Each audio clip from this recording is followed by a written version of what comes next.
Assalamualaikum warahmatullahi wabarakatuh. Innal hamdalillah nahmaduhu wa nasta'inuhu wa nastaghfiruh wa na'udzu billahi min syururi anfusina wa min sayyiati a'malina. Man yahdihillahu fala mudhillalah wa man yudlil fala hadiyalah. Ashhadu an la ilaha illallah wahdahu la syarikalah wa ashhadu anna Muhammadan abduhu wa rasuluh. Ya ayyuhalladzina amanu taqullaha haqqa tuqatih wa la tamutunna illa wa antum muslimun. Ya ayyuhan nasu taqu rabbakumul ladzi khalaqakum min nafsin wahidah wa khalaqa minha zawjaha wa batha minhuma rijalan katsiran wa nisaa'a. Wattaqullaha alladzi tasaaluna bihi wal arham. Innallaha kana 'alaikum raqiba. Ya ayyuhalladzina amanu taqullaha wa qulu qawlan sadida yuslih lakum a'malakum wa yaghfir lakum dhunubakum wa man yuti'illaha wa rasulahu faqad faza fawzan 'azima. Amma ba'd, fa inna asaqal hadithi kitabullah wa khairal hadi hadyu Muhammadin sallallahu alaihi wasallam wa syarrul umuri muhdatsatuha wa kullu muhdatsatin bid'ah wa kullu bid'atin dhalalah wa kullu dhalalatin finnar. Ma'asal muslimin, ikhwani fillah wa akhwati, bapak-bapak, ibu-ibu, saudara-saudariku rahimani wa rahmakumullah. Alhamdulillah, segala puji bagi Allah Subhanahu wa taala yang mempertemukan kita kembali dalam kajian kitab Al-Ibana As-Sughra oleh Al-Imam Ibnu Battah Al-Ukbari rahimallahu taala. Langsung saja kita lanjutkan pada halaman 67. Halaman 67 poin 206. Al-Imam Ibnu Battah Al-Ukbari rahimahullah di sini membawakan riwayat dari Imam Malik bin Anas rahimahullah ta'ala yang berkaitan dengan orang-orang yang mencaci maki para sahabat Ar-Rasul sallallahu alaihi wasallam. Qala Malik ibnu Anas rahimahullah, berkata Imam Malik bin Anas rahimahullah, alladzi yashtumu ashaba Rasul sallallahu alaihi wasallam laisa lahu sahmun au qala nasibun fil Islam. Kata Imam Malik rahimahullah taala, orang yang mencaci maki para sahabat Rasul sallallahu alaihi wasallam, dia tidak memiliki bagian dari agama Islam. Artinya, orang yang mencaci maki para sahabat Rasulullah SAW, dia bukan dari kaum muslimin. Orang itu kafir, kata Imam Malik rahimahullah ta'ala. Dan ini yang sudah pernah kita sampaikan pada kajian-kajian yang lalu. Kata Asy-Syaikh Abdul Aziz Ar-Rajihi rahimahullah ta'ala, bahwasanya yang mencaci maki para sahabat Rasulullah SAW, ada dua kategori. Ada yang kafir murtad, ada yang tidak sampai murtad, tidak sampai kafir, namun dia ahlul bid'ah, sesat dan menyesatkan. Kalau orang itu mencaci maki secara keseluruhan para sahabat Rasulullah SAW, atau dia mencaci maki Abu Bakar, Umar, atau Khulafa ar-Rasyidin, maka orang itu kafir murtad dari Islam.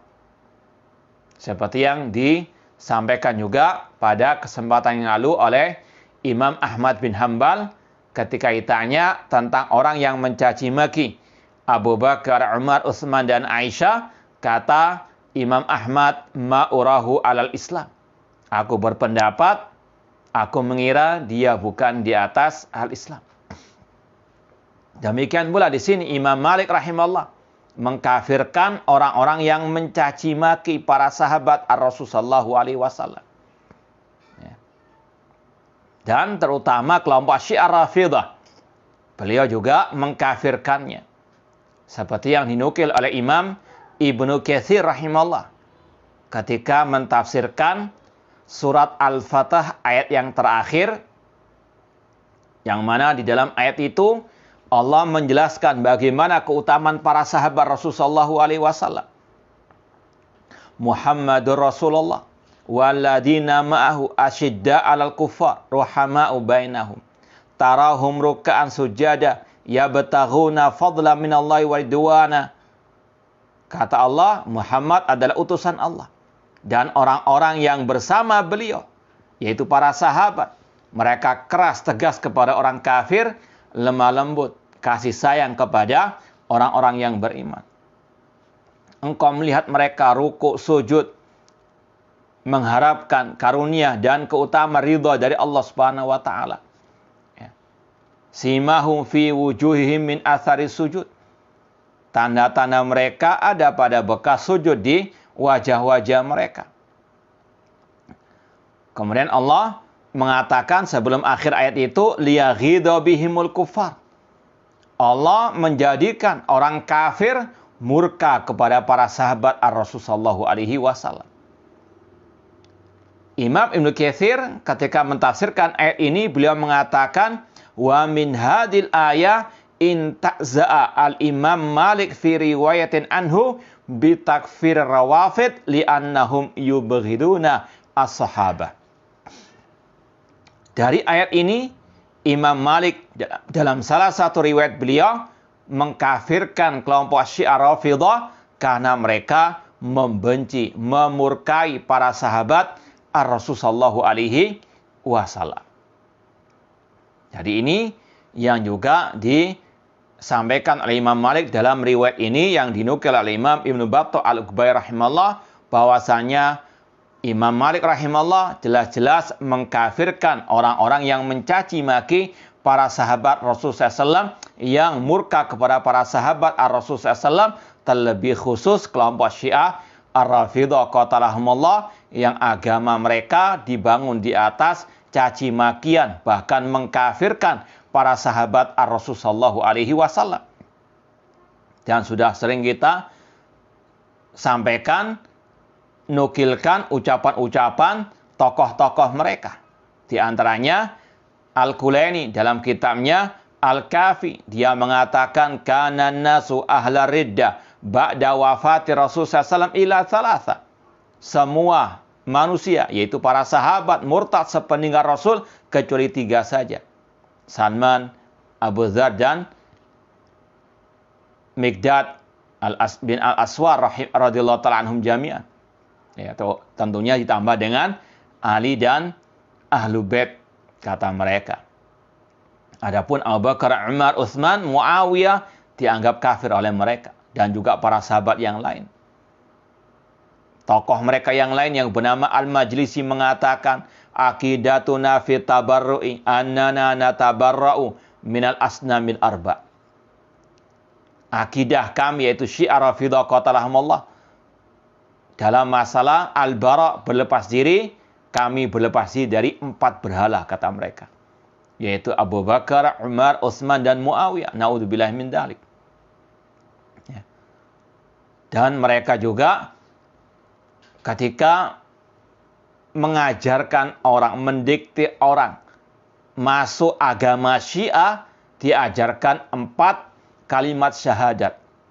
Ya, dan ini Syiah Rafidhah kontemporer yang ada di YouTube, ketika mentalkin orang masuk agama Syiah Rafidhah, diajari kalimat syahadat. Di antaranya, wa asyhadu anna Abu Bakar wa Umar wa Aisyah finnar, naudzubillah min dzalik. Kata mereka, aku bersaksi bahwasanya Abu Bakar, Umar, dan Aisyah itu di neraka. Naudzubillah min dzalik. Ini kekafiran kelompok Syiah Ar-Rafidhah. Maka tidak aneh kalau para ulama as-salaf terdahulu mereka mengkafirkan kelompok Syiah Ar-Rafidhah karena memang ucapan mereka, keyakinan mereka, perbuatan mereka sangat jauh dari ahli Islam. Mereka bukan dari kaum muslimin. Mereka musuh-musuh para sahabat Ar-Rasul sallallahu alaihi wasallam. Adapun dalam agama Islam kita diajarkan oleh Al-Quran dan Sunnah Rasulullah SAW untuk mencintai para sahabat Rasulullah SAW, untuk memuji mereka. Allah berfirman, seperti yang kita sampaikan tadi, Muhammad Rasulullah walladzina ma'au asyidda al-kufar rahamau bainahum. Sampai akhir ayat, bagaimana Allah menyanjung memuji para sahabat Rasulullah SAW. Namun Syiah Rafidhah justru malah mencaci maki mereka, bahkan mengkafirkan para sahabat Rasulullah SAW. Allah mengatakan wasabiqunal awwaluna minal muhajirin wal ansar walladzina taba'uhum bi ihsan radhiyallahu anhu wa radu'an. Orang-orang pertama lagi terdahulu masuk Islam dari kalangan sahabat muhajirin kaum al-ansar dan yang mengikuti mereka dengan baik, Allah ridha kepada mereka, mereka ridha kepada Allah. Namun Syiah Rafidhah qatalahumullah tidak ridha kepada para sahabat, bahkan mengkafirkan para sahabat. Maka sekali lagi mereka bukan kaum muslimin sama sekali. Dan juga Rasulullah SAW mengatakan khairun nasi qarni, sebaik-baik manusia generasiku itu para sahabat. Bahkan Rasul mengatakan alaikum bisunnati wa sunnatil khulafar rasyidin, pegang erat sunnahku dan sunnah para khulafar rasyidin. Namun kelompok Syiah Rafidhah mencaci maki bahkan mengkafirkan Abu Bakar, Umar dan Utsman. Maka sekali lagi sungguh benar ucapan Imam Malik rahimahullah, Imam Ahmad dan ulama salaf yang lain yang mereka sangat mengecam bahkan mengkafirkan kelompok Syiah Ar-Rafidhah qatalahumullah yang mencaci maki, memurkai para sahabat Rasul sallallahu alaihi wasallam. Kemudian poin ke-207 masih sama tentang yang mencaci maki para sahabat Rasul sallallahu alaihi wasallam. Dari ucapan ulama salaf yang lain, qala Bishr bin Al-Harith, berkata ulama salaf yang bernama Bishr bin Al-Harith rahimallah, man syatama ashaba Rasul sallallahu alaihi wasallam fahuwa kafirun wa in shoma wa shalla. Kata Bishr bin Al-Harith, barang siapa yang mencaci maki para sahabat Rasul sallallahu alaihi wasallam, maka dia kafir meskipun dia puasa, meskipun dia melaksanakan salat, wa za'ama annahu minal muslimin, meskipun dia mengaku kaum muslimin. Pengakuannya tidak bermanfaat karena dia membatalkannya dengan mencaci maki para sahabat Rasul sallallahu alaihi wasallam. Makanya Rasul bersabda, ayatun nifaq bughdul ansar. Tanda kemunafikan membenci kaum al-ansar. Demikian pula Rasul mengatakan al-ansar la yubghiduhum illa munafik. Kaum al-ansar tidaklah yang membenci mereka kecuali orang munafik. Adapun orang beriman, kata Rasul, ayatul iman hubbul ansar. Tanda keimanan mencintai kaum al-ansar. Al-ansar la yuhibbum illa mu'minun. Kaum sahabat al-ansar tidaklah yang mencintai mereka kecuali orang yang beriman. Maka sebaliknya yang membenci kaum al-ansar bukan orang-orang yang beriman. Mereka adalah al-munafikun. Seandainya mereka sholat, puasa, zakat, haji, tidak ada manfaatnya. Karena telah dibatalkan dengan caci makian mereka, kebencian mereka terhadap para sahabat ar-Rasul. Ini perumpamaannya seperti orang yang sudah wudhu namun dibatalkan dengan keluar angin dan sebagainya. Ya. Dan Allah mengatakan, wa may yakfur bil iman faqad habita amalu. Barang siapa yang mengkufuri keimanan, batal semua amal ibadahnya. Sekali lagi, kata Bishr bin Harith, barang siapa mencaci maki para sahabat Rasulullah SAW, maka dia kafir meskipun dia puasa, sholat, dan mengaku sebagai kaum muslimin. Maka sekali lagi, berhati-hatilah dari akidah dan juga kelakuan orang-orang yang mencaci maki para sahabat Rasulullah SAW, terutama kelompok Syiah Ar-Rafidhah qatalahumullah. Dan Imam At-Tahawi rahimahullah dalam Al-Aqidah At-Tahawiyah mengatakan, wa nuhibbu ashaba Rasulullah alaihi wasallam wa la nufritu fi hubbi ahadin minhum. Kami ahlu sunnah wal jamaah mencintai semua para sahabat Rasulullah SAW. Namun kita tidak berlebih-lebihan dalam mencintai mereka. Kemudian kata beliau, Wa nubghidu man yubghiduhum. Wa bighil khair yadhkuruhum. Dan kita membenci orang-orang yang membenci para sahabat Rasulullah SAW dan yang mencaci maki para sahabat. Ini kewajiban kita Ahlus Sunnah, membenci orang-orang yang membenci para sahabat Rasulullah SAW atau yang mencaci maki para sahabat Rasulullah SAW. Kemudian kata beliau, wa hubbuhum dinun wa imanun wa ihsan. Mencintai para sahabat itu termasuk keimanan, melaksanakan perintah agama, dan itu termasuk kebaikan. Wa bughdhuhum kufrun wa nifakun wa tughyanun. Sedangkan membenci para sahabat Rasulullah SAW itu adalah kekafiran, kemunafikan, dan kesesatan. Na'udzubillahi min dzalik. Poin berikutnya 208 masih sama, lebih khusus di sini berkaitan dengan mencaci maki sahabat yang paling mulia, yaitu Abu Bakar As-Siddiq radhiyallahu anhu. Wa qala Al-Auza'i rahimallah, man syatama Abu Bakar As-Siddiq radhiyallahu ta'ala anhu faqad irtadda an dinihi wa abahadamahu. Barang siapa mencaci maki Abu Bakar As-Siddiq radhiyallahu anhu, maka dia telah murtad dari agamanya dan dia telah menghalalkan darahnya.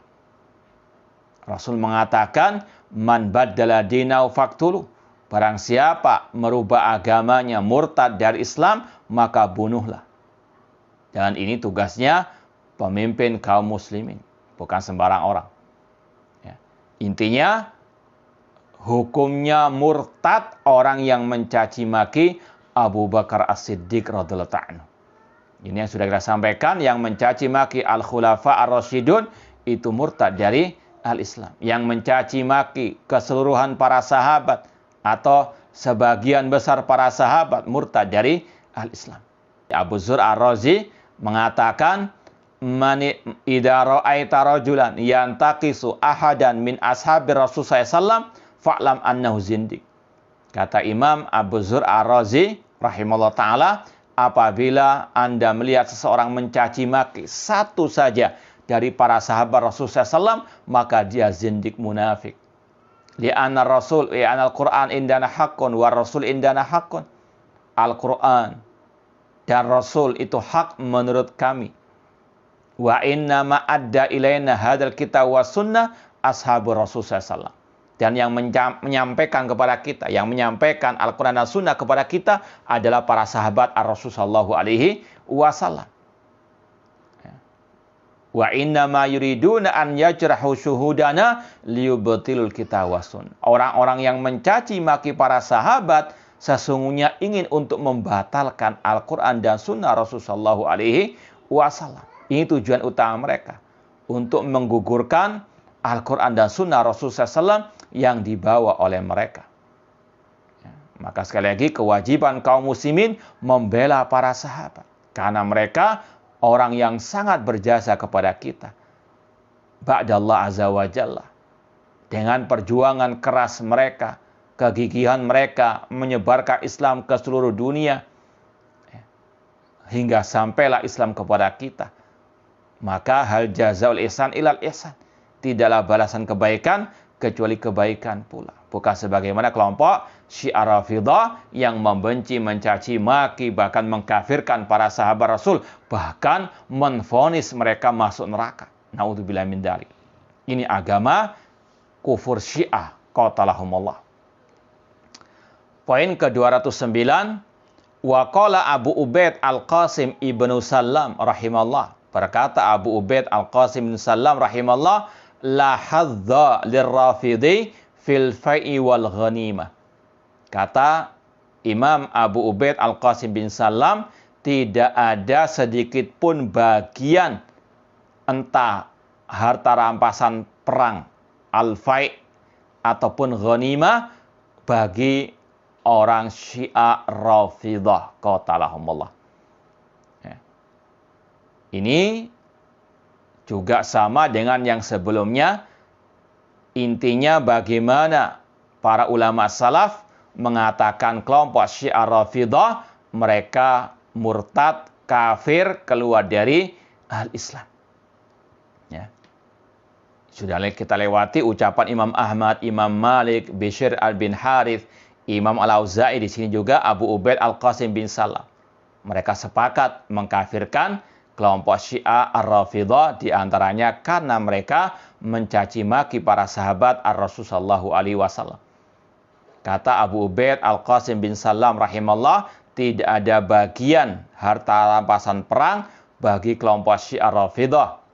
Liqaulillah azza wa jalla, karena Allah berfirman dalam surat Al-Hasyr ayat yang ke-10, walladzina ja'u min ba'dihim yaquluna rabbana ighfir lana wa li ikhwanina alladzina sabaquna bil iman wa la taj'al fi qulubina ghillan lil ladzina amanu rabbana innaka raufur rahim. Ayat ini berkaitan dengan orang-orang yang berhak mendapatkan harta rampasan perang. Nanti dilihat redaksi ayat sebelumnya yang berkaitan dengan kaum muhajirin, kemudian kaum al-ansar, kemudian Allah sebutkan dalam ayat ini, dan orang-orang yang datang setelah kaum muhajirin, kaum al-ansar, setelah para sahabat. Tugas mereka mendoakan para sahabat, orang-orang yang beriman sebelum mereka.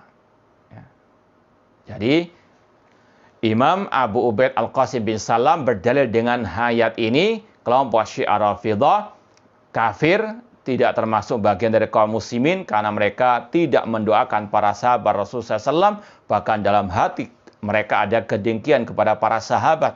Maka mereka tidak mendapatkan harta rampasan perang karena mereka bukan bagian dari kaum muslimin. Nah, dari sini kita ketahui bahwasanya kafir mengkafirkan ini harus betul-betul mengikuti jejak para salafu as-saleh. Ahlussunnah wal jamaah pertengahan dalam masalah at-takfir, kafir mengkafirkan.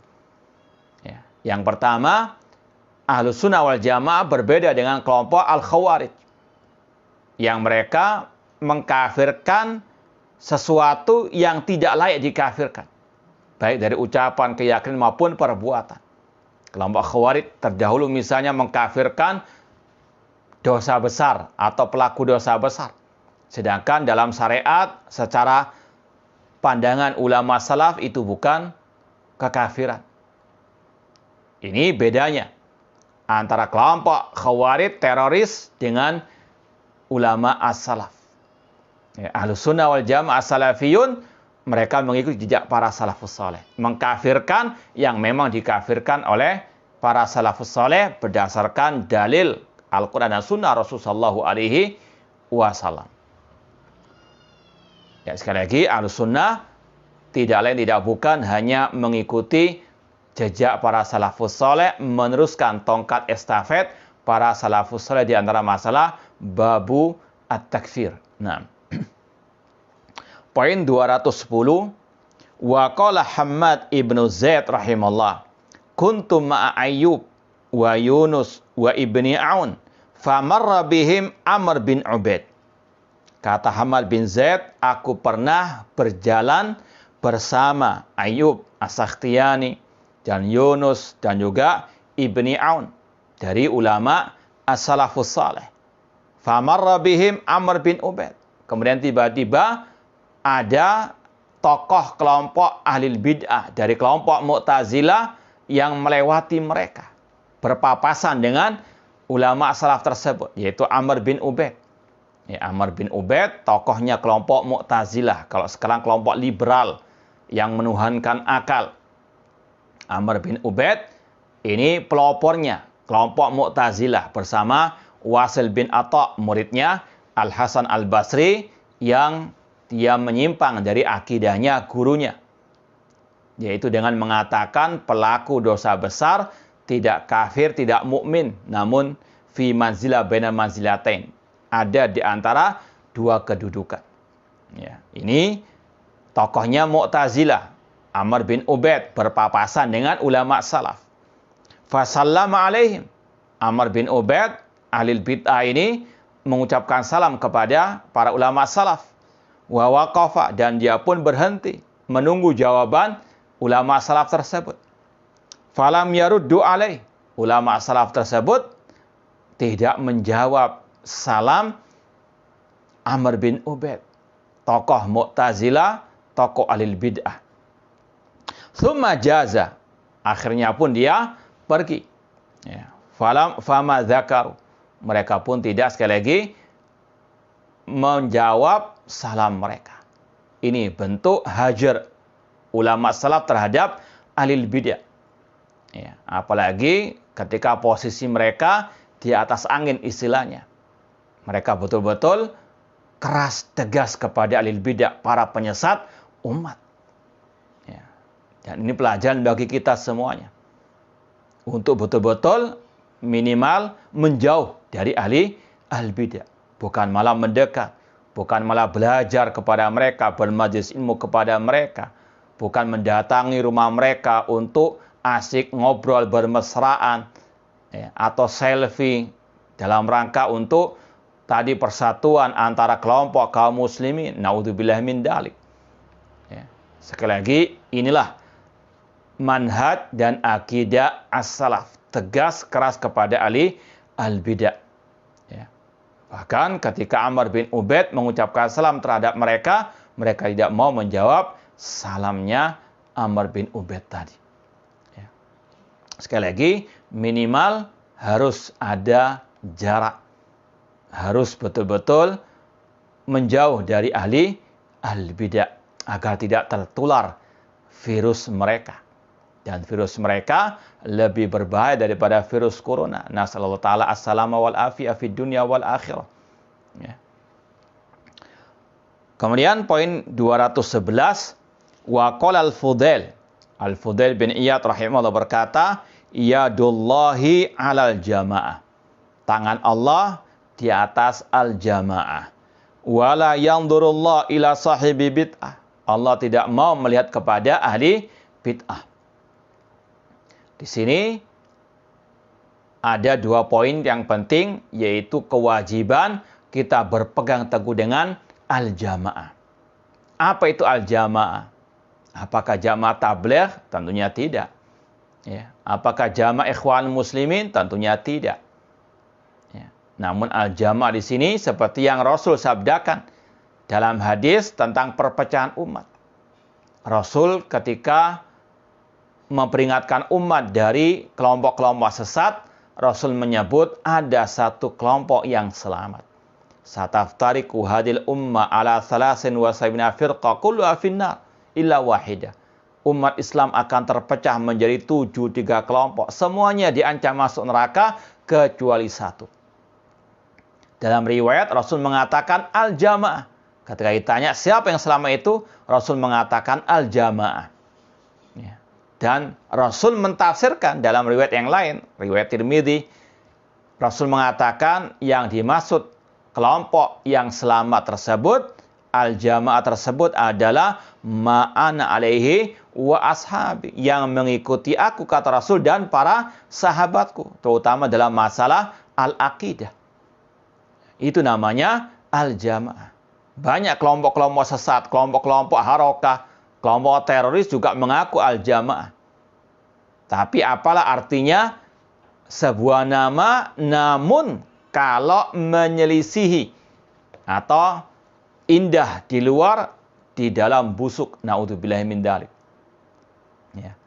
Al-asma la tughayyir al-haqiqah. Nama tidak bisa merubah hakikat sesuatu. Namanya al-jamaah tapi menyelisihi Rasul dan para sahabat, terutama dalam masalah akidah, maka tidak ada artinya slogan mereka al-jamaah tersebut. Ya, al-jamaah sekali lagi, ma'ana alaihi wa ashab, yang mengikuti aku dan para sahabatku, kata Rasulullah alaihi wasallam. Ini kewajiban kita untuk meniti jejak mereka. Ma'ana alaihi wa ashabi. Dan Abdullah bin Mas'ud radhiyallahu anhu juga mengatakan al-jamaah ma wafaqal haq wa in kunta wahdak. Al-jamaah yaitu yang sesuai dengan kebenaran. Yaitu tadi ma'ana alaihi wa ashabi, yang mengikuti kebenaran meskipun engkau seorang diri. Ini nasihat para salafus saleh. Bahwasanya pegang erat kebenaran meskipun sedikit yang mengikuti. Meskipun hanya engkau yang mengikuti kebenaran, tidak ada masalah. Karena kita di alam barzah juga sendiri. Di alam akhirat kita juga mempertanggungjawabkan ya amal ibadah kita, amal perbuatan kita sendiri-sendiri. Yauma yafirul mar'u min akhi wa ummi wa abi dan seterusnya. Maka harus betul-betul kita punya prinsip pegang kebenaran meskipun kita harus dikucilkan, diboikot, diusir ya di sana sini, dihasut orang-orang untuk memusuhi kita. Yang penting kita apa? Ingat yadullah ma'al jamaah, la tahzan innallah ma'ana. Jangan bersedih, Allah bersama kita selama kita di atas kebenaran. Ya. Sekali lagi, ma wafaqal haq wa in kunta wahdak. Dan sudah pernah kita sampaikan di antara ciri al-jamaah yaitu yang mengikuti akidah Ahlussunnah wal Jamaah terutama tentang pemimpin kaum muslimin. Ya, karena Rasul juga sering menyebut kata-kata jamaah berkaitan dengan masalah sikap Ahlussunnah terhadap pemimpin kaum muslimin. Rasul mengatakan, "Man ra'a min amiri syai'an yakrahu falyasbir." Barang siapa yang melihat dari pemimpinnya sesuatu yang tidak dia sukai, maka bersabarlah. Fa innahu man faraqal jamaah. Barang siapa yang memisahkan diri dari jamaah, yaitu pemimpin kaum muslimin, lalu dia mati dalam keadaan jahiliyah. Ya, pemimpin kaum muslimin di sini tidak hanya khusus yang berkaitan dengan khalifah. Ya, karena ada orang-orang yang picik akalnya, yang jahil murakkab, yang menyempitkan ayat-ayat hadis-hadis tentang masalah pemimpin hanya pada lingkup khalifah. Ini ucapan yang batil. Tidaklah ada seorang pun dari ulama Ahlussunnah yang menyempitkan ya, kata-kata pemimpin dalam hadis-hadis tadi hanya pada al-khalifah.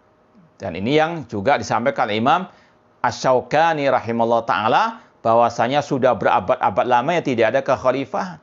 Maka kesepakatan ijma' ulama setiap negeri punya pemimpin masing-masing yang berlaku hadis-hadis yang Rasul sampaikan tadi. Di antaranya man faraqal jama'ata shibra, barang siapa yang memisahkan diri dari jamaah pemimpin kaum muslimin, lalu dia mati mitatan jahiliyah, mati dalam keadaan jahiliyah. Naudzubillahi min dzalik. Jadi itu arti al-jamaah.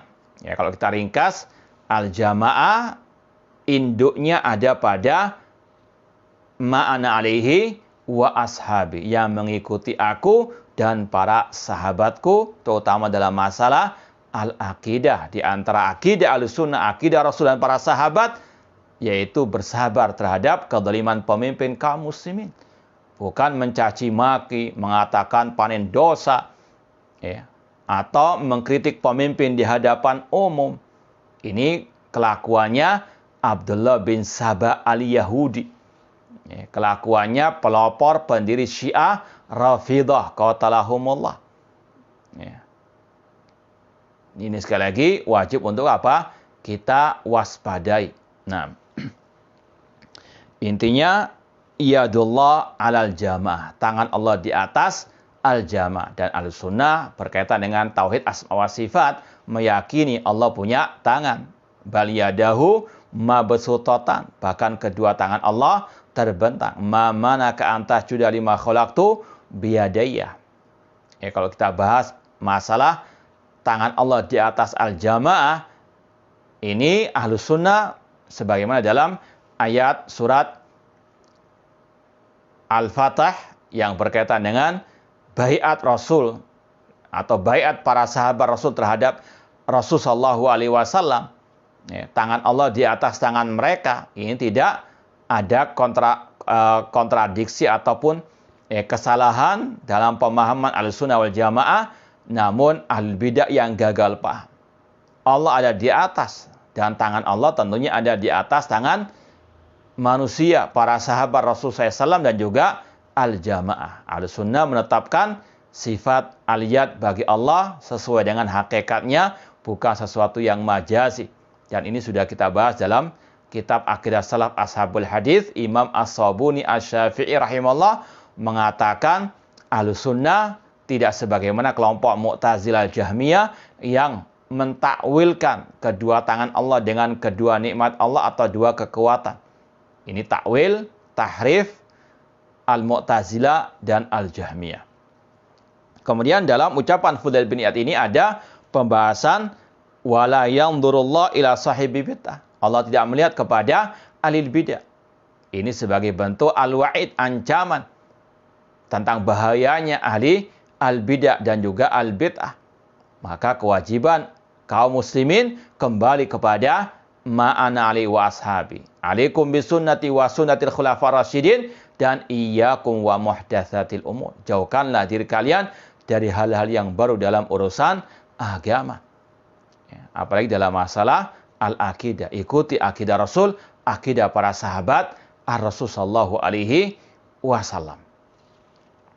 Poin berikutnya 212, wa qala Zaidah, berkata Zaidah, qultu li Mansur, aku berkata kepada Mansur bin Mu'tamir, ya Aba Attab, kata Zaidah, wahai Aba Attab, kunyanya Mansur, al-yaumul ladzi yasumu fihi ahaduna yantaqisu fihi alladina yantaqisuna Abu Bakar wa Umar radhiyallahu anhuma. Qala na'am.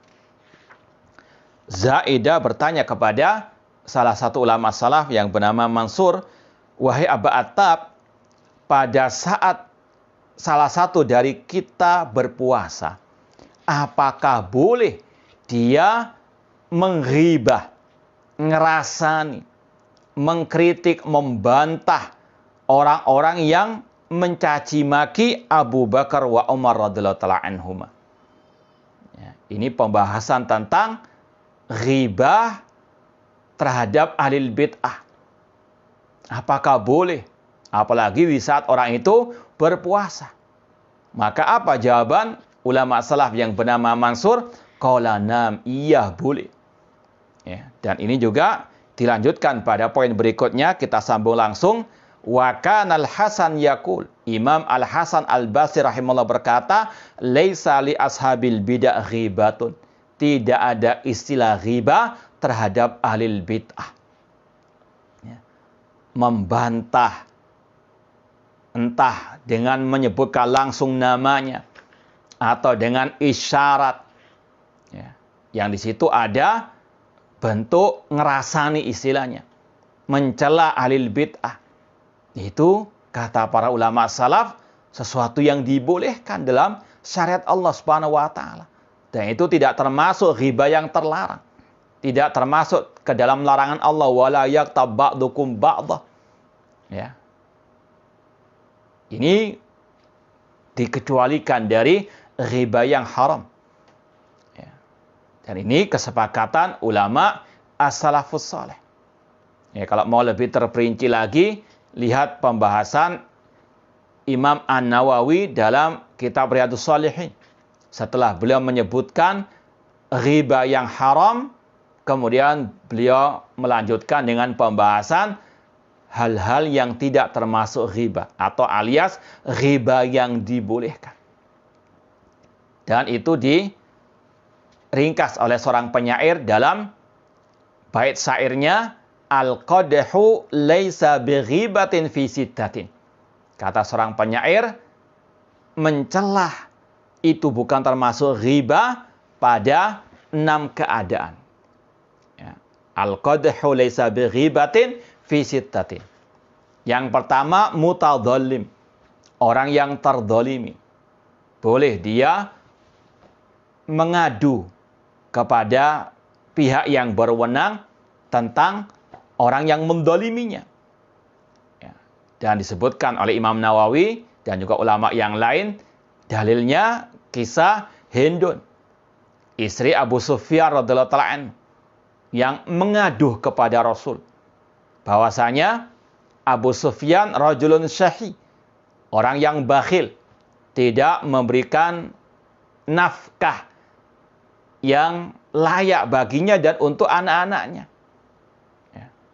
Ini istri mengadu kepada yang memang berhak, ya bukan di medsos disebarluaskan aib keluarga ataupun sang suami, tidak. Namun ini sekedar mengadu kepada Rasulullah SAW.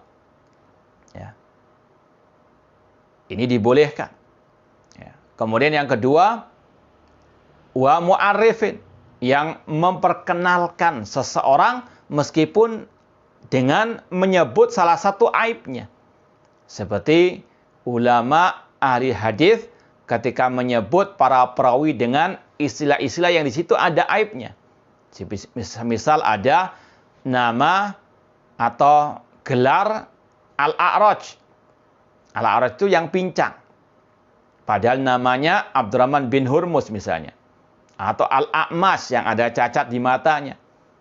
Ini tidak ada masalah, sekedar untuk mengenalkan, bukan untuk mencaci makinya. Kemudian yang ketiga, wa muhadziri, yang mentahdzir. Mentahdzir ahli bid'ah atau orang-orang yang menyimpang. Meskipun masih mengaku ahli sunnah wal jamaah atau salaf, tidak ada masalah. Dikritik, dibantah kesesatannya. Apalagi yang memang sudah nampak di medsos. Ya.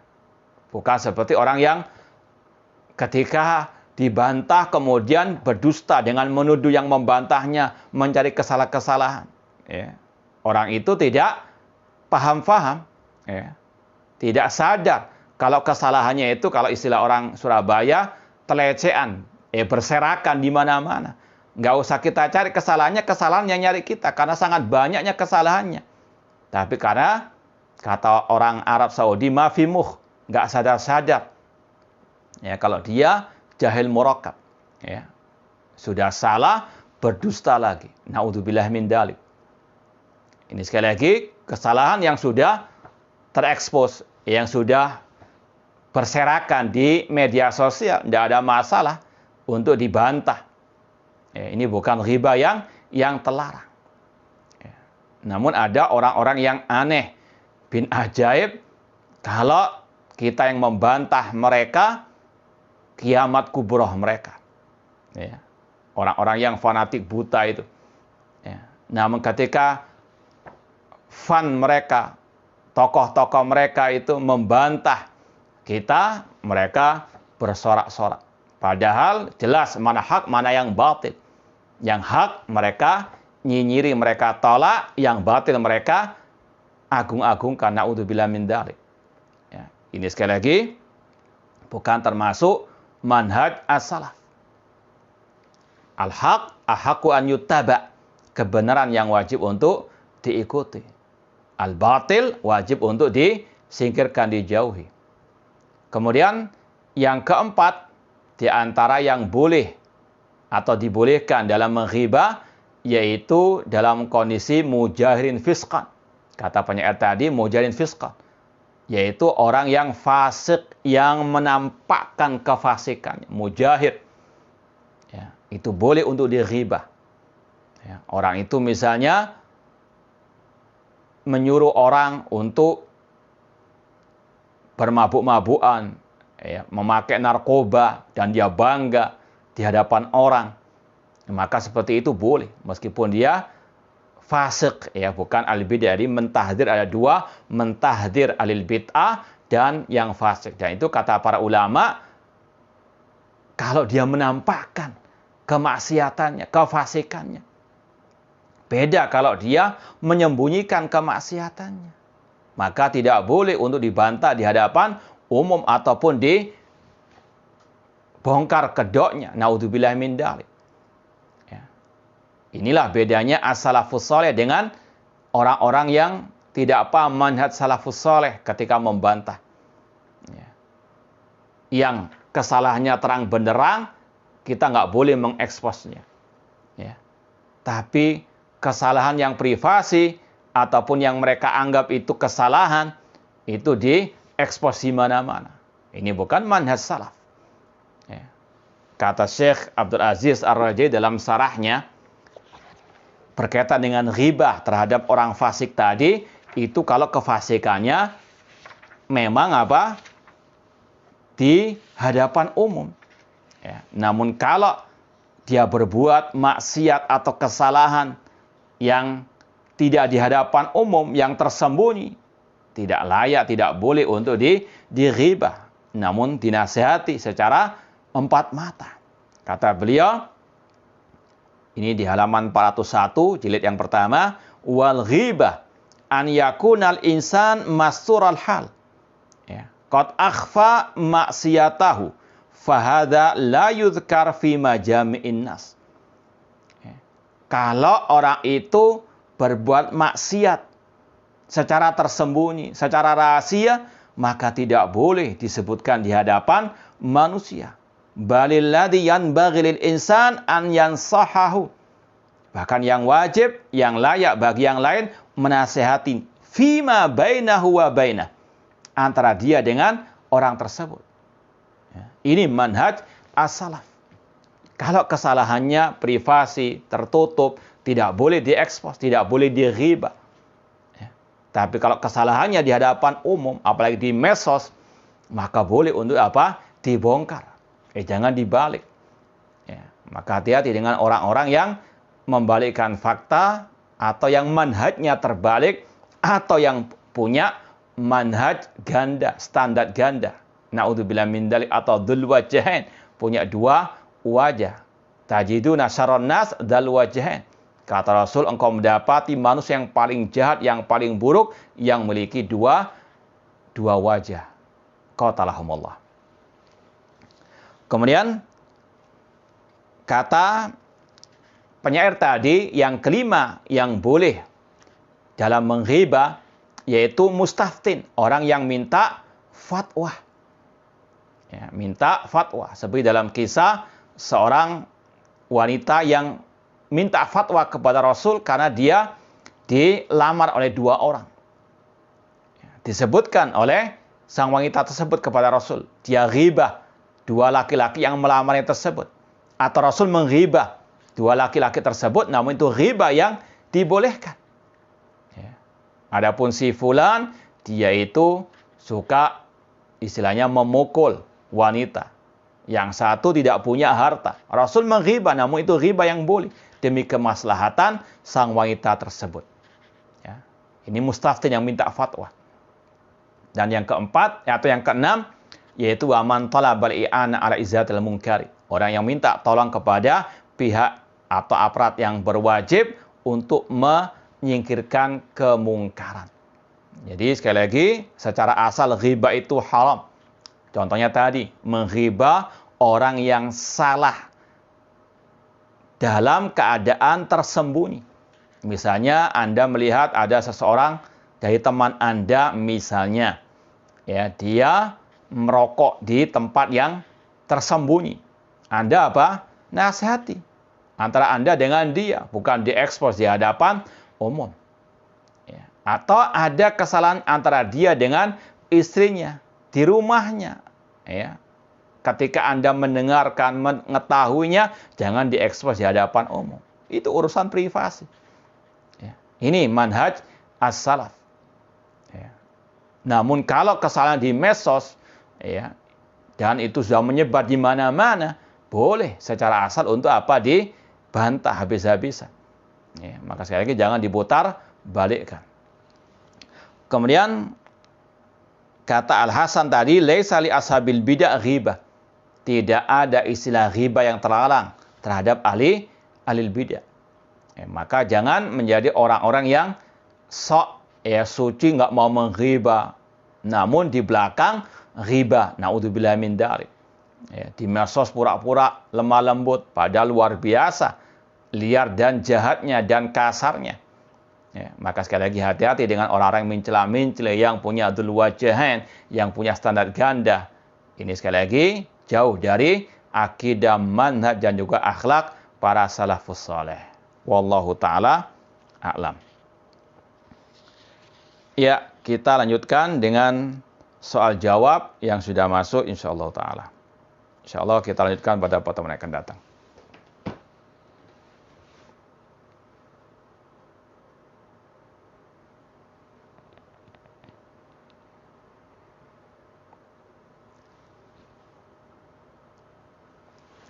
Ini ada pertanyaan, apakah benar perkataan bahwasanya yang berhak untuk kafir mengkafirkan adalah para ulama dan pemimpin kaum muslimin?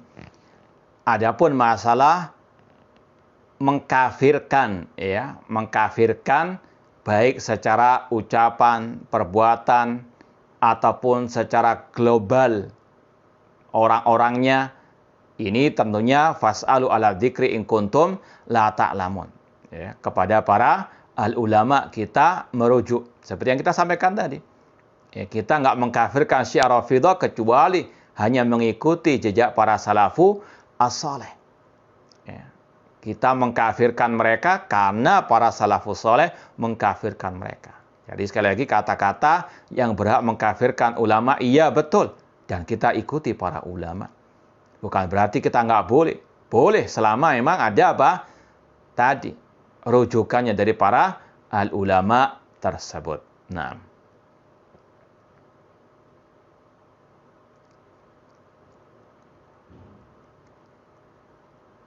Ada seseorang yang setelah diuji oleh Allah dalam karirnya menjadi semakin jauh dari Allah yang awalnya taat. Mohon nasihatnya.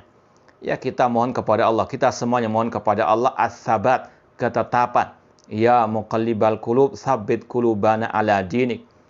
Ya musarrifal qulub, sarrif qulubana ala ta'atik. Rabbana la tuzigh qulubana ba'da idh hadaitana wa hab lana min ladunka rahmah innaka antal wahhab. Ya, kita tidak tahu apakah kita bisa istiqomah esok hari di atas akidah dan manhaj salaf ini. Kita hanya bisa berusaha dan berdoa bertawakal kepada Allah Subhanahu wa taala. Ya, di antara usaha kita yaitu dekat dengan orang-orang yang baik akidahnya, manhajnya, ibadahnya. Ya, karena as-sahib sahib, sahabat dekat, sahabat karib itu yang bisa menarik seseorang kepada kebaikan atau kepada kejelekan. Kita cari as-sahib yang benar akidahnya, manhajnya, dan ibadahnya. Demikian pula, jangan pernah kita lepas dari lingkungan keimanan. Seperti majelis al-ilmu. Tentunya majelis ilmu yang di atas Al-Quran dan Sunnah dengan pemahaman para salafus saleh. Majelis ilmu yang dibimbing oleh para ustadz atau da'i yang di atas akidah manhaj yang benar, tidak sembarangan. Ya, demikian pula selayaknya untuk kita membaca sejarah para salafus saleh. Bagaimana ujian dan cobaan yang menimpa mereka. Namun mereka tetap tegar di atas agama Allah Subhanahu wa taala. Dan di antara usaha tadi banyak-banyak berdoa kepada Allah. Ya muqallibal qulub, tsabbit qulubana ala dinik. Ya, ini bukan hanya menimpa orang-orang awam saja, bahkan duat, dai-dai yang sekarang mencela-mencela. Dulunya menyuruh kepada tauhid, namun sekarang gembosi dakwah at-tauhid. Ya, dulunya keras kepada al-bidah, sekarang bermasraan dengan ahli bidah. Naudzubillah min dzalik. Ya, kita mohon kepada Allah as-sabat, ketetapan di atas akidah dan manhaj salaf sampai akhir hayat kita nanti.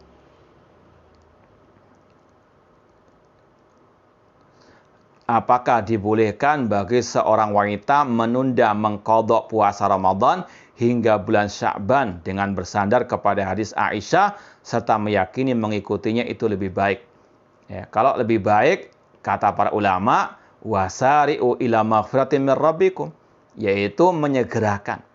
Namun tidak mengapa menundanya sampai bulan Sya'ban sebagaimana yang dilakukan oleh Aisyah radhiyallahu taala anha.